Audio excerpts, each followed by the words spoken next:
الحمد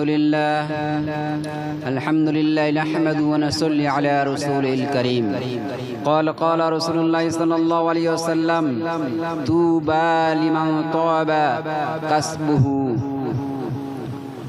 أو كما عليه الصلاة والسلام আল্লাহ রাসূল সাল্লাল্লাহু আলাইহি ওয়াসাল্লাম নিজে ঘোষণা করে দিয়েছেন সুসংবাদ ওই ব্যক্তির জন্য যার উপার্জন হালাল।